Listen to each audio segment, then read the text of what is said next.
Hello! Tumahol na naman ang asong trililing. Una, yung sinasabi niya nag-cooperate ang mga pulis sa investigation ng mga puti. Pero palpak ang tahol ni Trililing kasi nag-press release ang DOJ na bawal mag-cooperate ang mga tao na nasa gobyerno. Lalo na yung including na yung PNP. So palpak ang tahol ng asong Trililing. So ito ang pangalawa na sinabi niya. This coming June or July, lalabas na ang warrant of arrest galing sa mga puti ni PRRD. Saan ba galing ang warrant of arrest na yan? Si Trililing kasi kung anong itinahol-tahol para mapansin lang.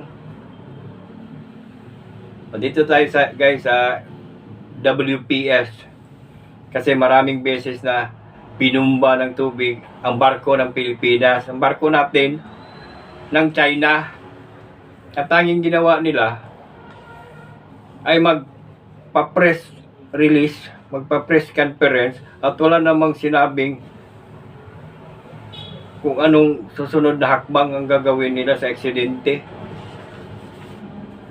Dapat lagyan na nila ng water cannon ang barko nila.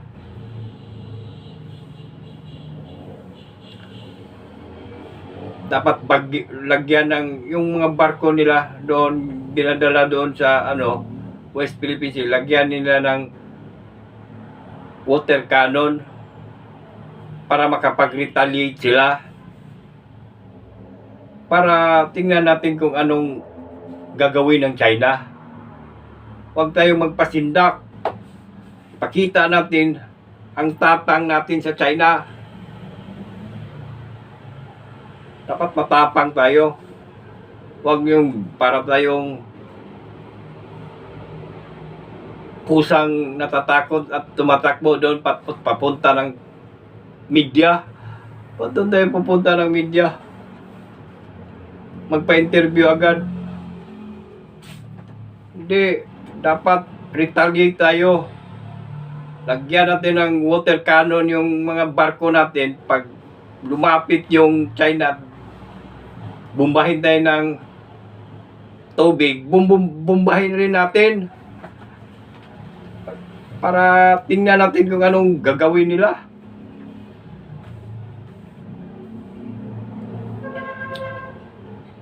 Pakita natin ang tapang natin. Dito ay pasindak. So balik tayo dito guys sa investigation ng Senado tungkol dito sa expose ni Madam Marlica sa PDEA document. Grabe ginawa ng mga tao, ng mga kongreso, mga media, grabe sinisiraan nila si Morales. Kung ano-ano. Pero hindi nagpasindak ito si Morales. Tuloy pa rin ang laban.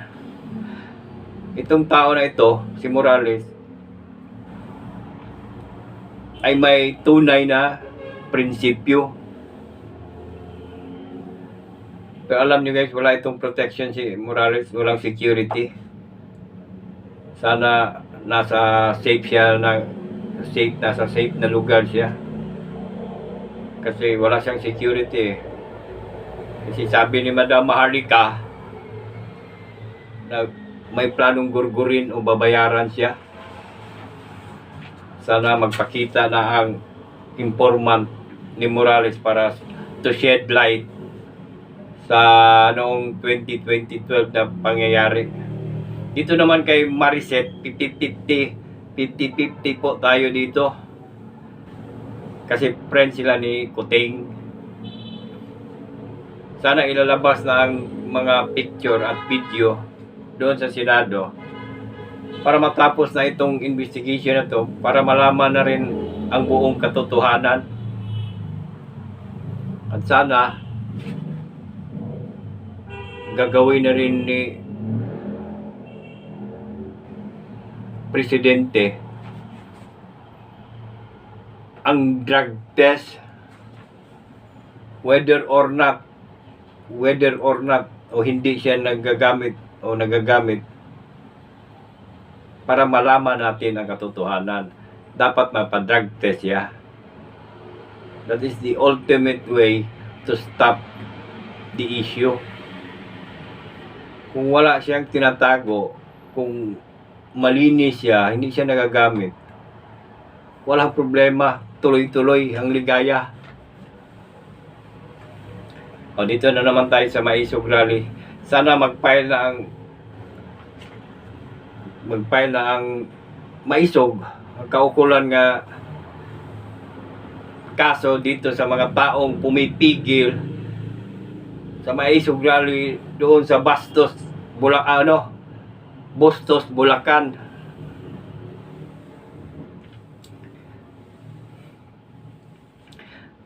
Malaki kasi labag sa batas dito ang ginagawa nilang pagpigil sa ating karapatan pangtao, karapatan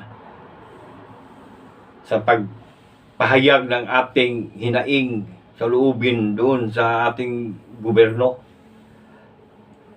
Freedom of expression and freedom of assembly, ito lahat ay nasa batas. Dapat mananagot itong mga taong pumipigil sa ating karapatan. Alam nyo guys, marami na kasing mga issues na hindi pa nasasagot. Sa totoo lang, wala pa talaga, for 2 years, wala pa akong napansin ng mga ginagawa ng gobyerno dito. Gobyerno natin ngayon. May mga issue pang ito, si Glenn Chong dito sa Maharlika. Maharlika dito sa Smartmatic. Itong issue kay Maharlika, expose niya sa PDEA document. May mga extraction pa. Ang bago niya yung sinasabi niya nga dalawang passport sa isang dalawang passport, iba-ibang pangalan sa isang tao. Pwede bang ganon? DFA, may ganon ba? Mag-i-issue ba kayong mga ganong passport? DFA, dalawang passport, iba-ibang pangalan sa isang tao? Tanong lang. Nagtatanong lang. Ito pa, may PI issue, WPS issue sa loto, ayuda,